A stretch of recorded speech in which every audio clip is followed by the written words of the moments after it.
You call out to your mother. She stares at you in horror. You try again, louder, but your voice sounds like nonsense, even to you. She replies, frantically, you don't understand a word. Across the street, a man crashes his car and stumbles out, yelling in panic. But no one helps, not because they don't care, but because they don't know what he's saying. Every shout, every cry, every desperate plea is met with confused silence. In the next room, your best friend is screaming too, but it's not English, it's not Spanish, it's not anything. And then it hits you. The voices around the world are still speaking, but no two are the same. Not dialects, not accents. Unique, untranslatable, unintelligible. A cosmic event has fractured language itself. Not a single person on Earth shares a tongue with another, and with that, communication, the backbone of human civilization, collapses. Because when no one understands anyone, even silence becomes a scream.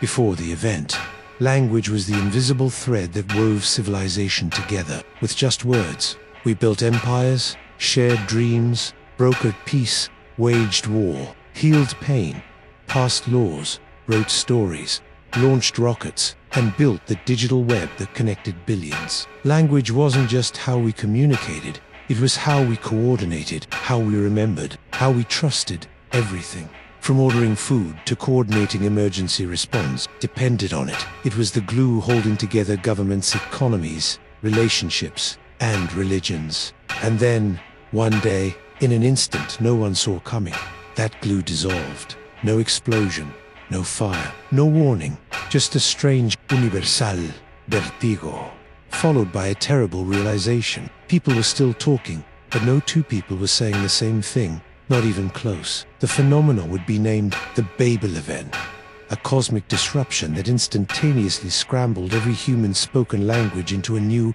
mutually exclusive form. Every voice became an island, and the oceans between them, impassable. No Rosetta Stone, no translation algorithm, not even the best linguists or AI systems could decipher the noise. From the moment it happened, the world didn't just lose communication, it lost meaning, and as we struggled to make sense of our own words, the world around us began to fall apart. The first casualties weren't people, they were systems. At precisely 9:42 p.m. UTC, the world froze. Control towers went silent. Pilots tried to radio in emergency signals, only to be met with gibberish from the tower. Not a single instruction could be understood. Hundreds of planes were in midair. Some collided. Others crash-landed. Most circled aimlessly until fuel ran dry. In hospitals, chaos erupted. Doctors barked commands no one could interpret. Surgeons froze mid-operation. Nurses scrambled to help. But every sentence, every shout, became a tangled knot of sounds with no meaning. A child in cardiac arrest died, not from the condition, but because no one could agree on which medication to administer. Police tried to respond to emergencies, but their radios became useless noise machines. Officers screamed at crowds to disperse. Protesters shouted for help. Gunshots rang out in confusion. It wasn't long before the stock markets imploded. Traders shouted frantically, but without shared language, buying and selling ground to a halt. Billions were lost in hours. Cryptocurrency exchanges, financial servers, international banks, none could function. No negotiations, no contracts, no transactions.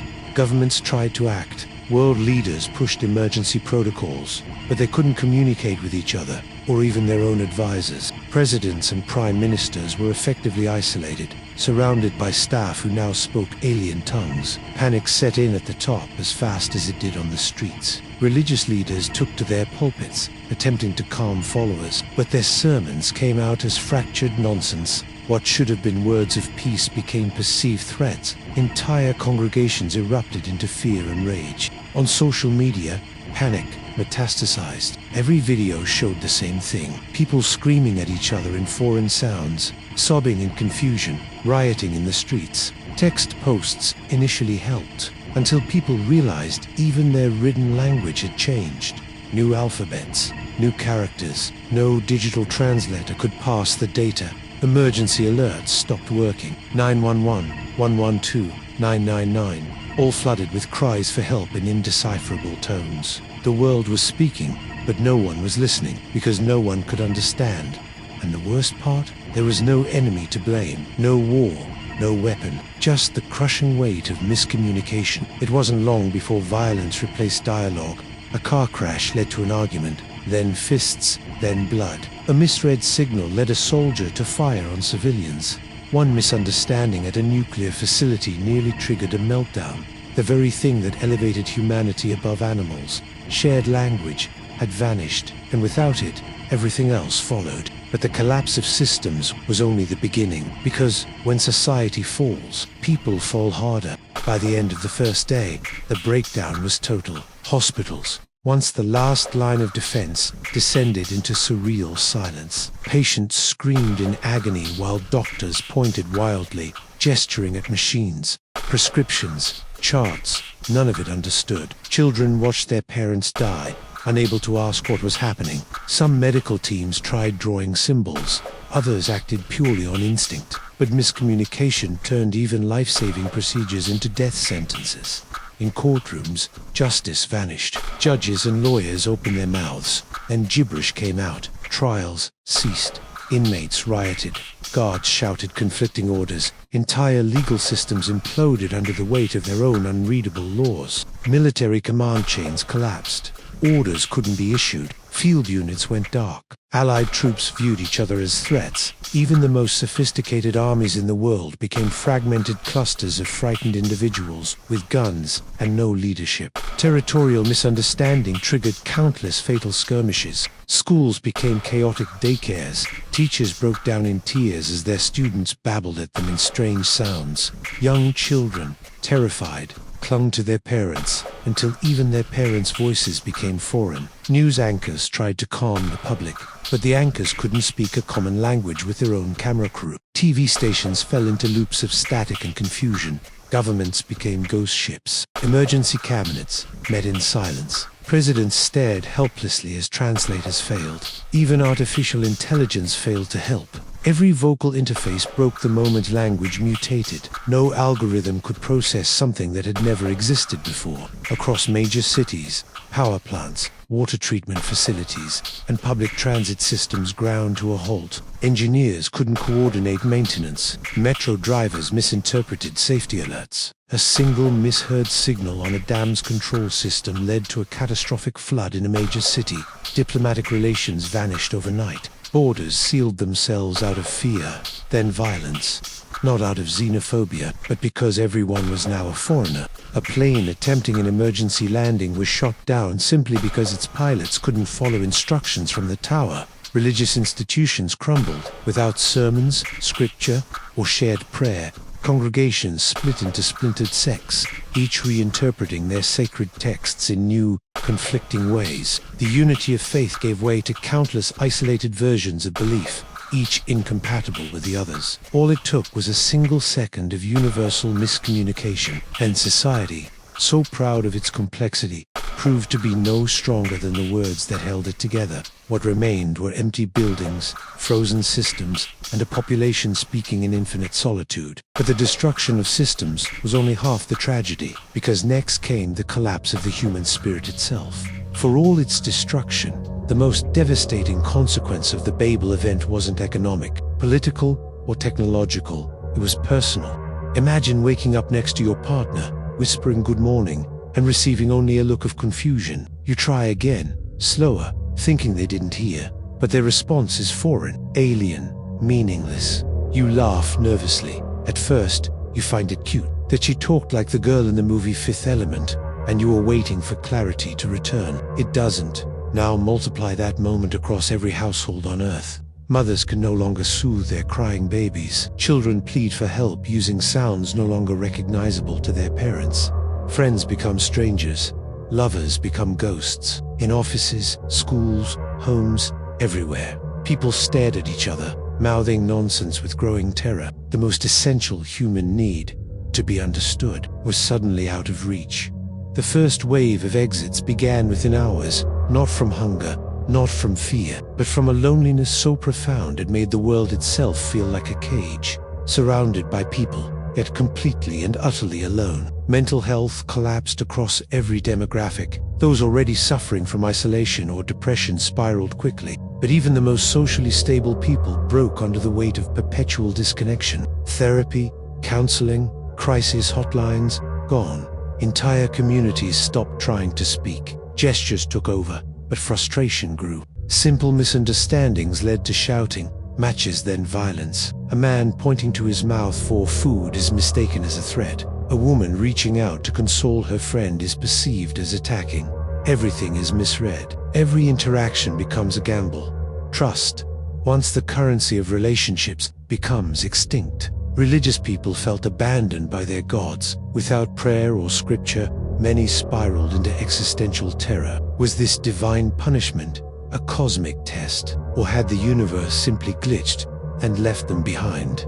People began drawing on walls, symbols, pictures, crude attempts at meaning. Some turned to old pictographic systems like emojis or cave art, but even these were interpreted differently by every individual. The most haunting sound in the new world wasn't screaming, it was silence. Entire neighborhoods sat in mute paralysis, afraid to speak, afraid of being misunderstood, afraid of saying something that would start a fight, or worse, mean nothing at all. Humans are social creatures. Our biology is wired for connection. Facial expressions, body language, shared tone, shared rhythm. But without the anchor of language, even those instincts became unreliable. Over time, people stopped trying. No more conversations, no more storytelling, no more laughter, no more arguments, no more apologies. Just the sounds of individual voices echoing in a world where no one answers back. And when connection is gone, survival becomes the only thing left, which is exactly what happens next. With governments dissolved, institutions failed, and the very fabric of connection torn apart, humanity did what it always does when cornered. It regressed. Gone were the organized supply chains.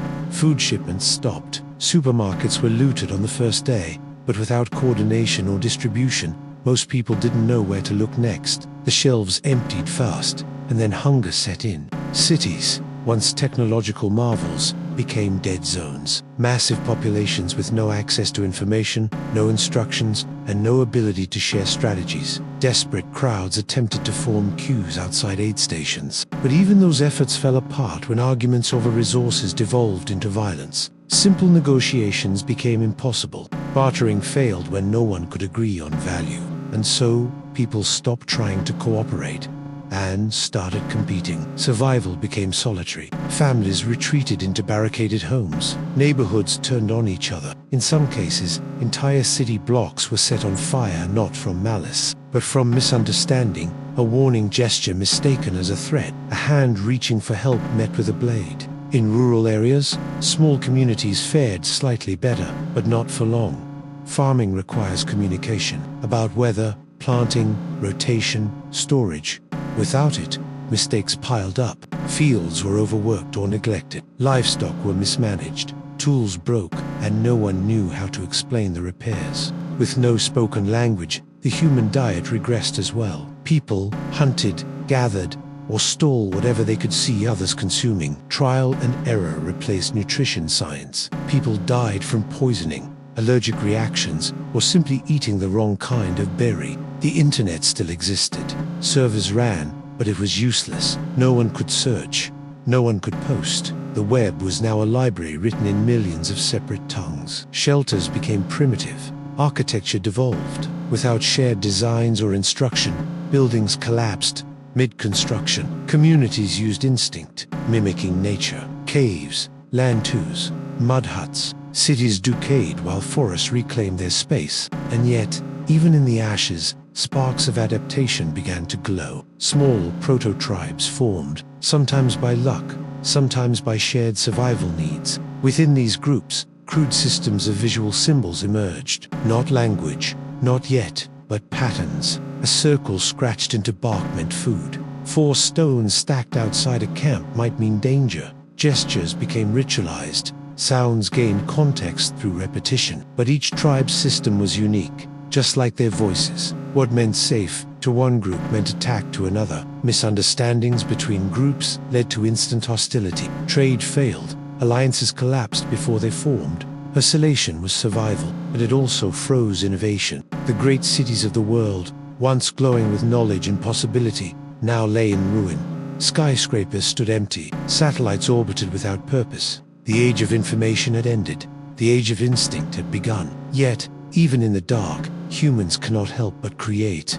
And that creation is where something new begins to grow. After years of silence, something miraculous and unsettling began to happen. In the pockets of survivors scattered across the globe, primitive communication systems slowly evolved. Simple gestures became repeated enough to become standard. Clicks, whistles, and drawn symbols began to take on consistent meanings. Children, born after the event, began learning these from the moment they could walk, never knowing the world before. What emerged was not a return to the old world. It was something entirely alien. Each tribe, village, or community developed its own isolated proto-language, but these weren't dialects. They were new species of language, developed in isolation, with unique sounds, grammar, and gestures. Some relied heavily on tone and breath, others on body movement. A tribe deep in the Andes used foot drumming on stone slabs. A coastal group developed a complex language of hand signals performed underwater.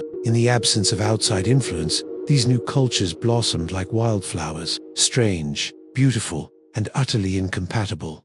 Stories were told again, not written, not spoken as we once knew, but embodied through performance, carvings, and ritual. Myths were born from misunderstanding, a thunderstorm misinterpreted as a sign from the sky beings who shattered the tongues. Religions splintered and reformed. The old gods were gone, lost with their sacred texts. Now, each group worshipped in their own way. Gods of fire, of silence, of sound. Entire theologies emerged from attempts to explain the Babel Event. Technology became mythology. Solar panels were mistaken for sun traps.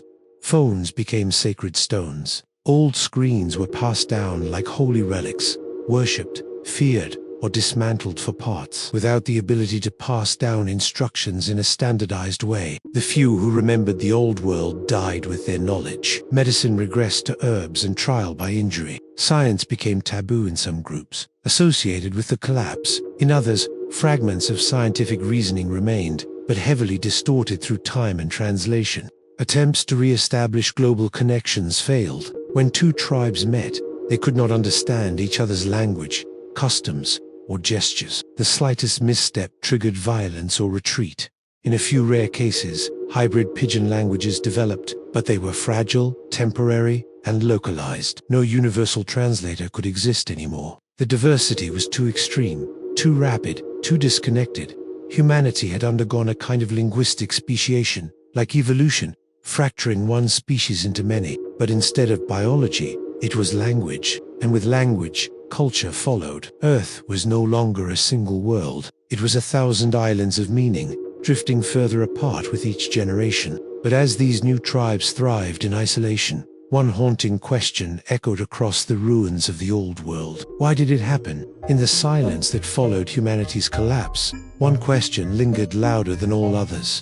Why the Babel event left no physical trace, no radiation, no seismic signature, no celestial body, just one instant of global consciousness fracturing with no known cause. In the centuries that followed, many theories emerged, each shaped by the beliefs, fears, and needs of the isolated cultures now populating the planet. Some believed it was a cosmic accident, a quantum-level linguistic scramble triggered by an astronomical event, like a gamma-ray burst colliding with human neurology.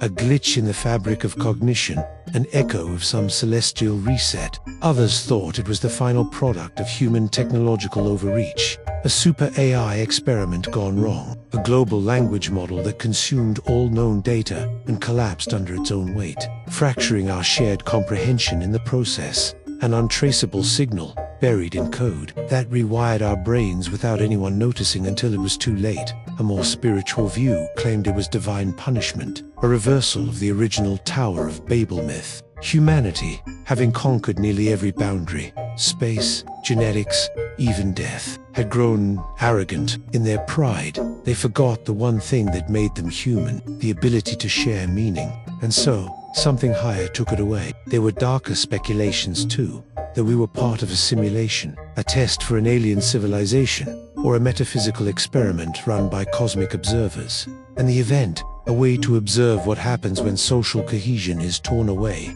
one mind at a time. Not a mistake, but a feature. Still, others believed it was not an accident, nor divine, nor technological, but biological, a spontaneous evolutionary leap, a kind of cognitive mutation that caused the human brain to begin self-generating unique linguistic structures. If true, it meant this wasn't the end of language, but the birth of a new phase in human evolution, one where individuality was not just cultural, but deeply neurological. But whatever the cause, the result remained the same. Humans could no longer rely on one another, and in that vacuum, meaning itself became fractured. Still, deep within the most isolated minds, the yearning to connect never died. Even among those who had never heard a familiar voice in their lifetime, dreams were still filled with shared songs, phantom words, echoes of a forgotten unity. And sometimes, across vast oceans and mountain ranges, a wandering soul would hear a sound that made them pause.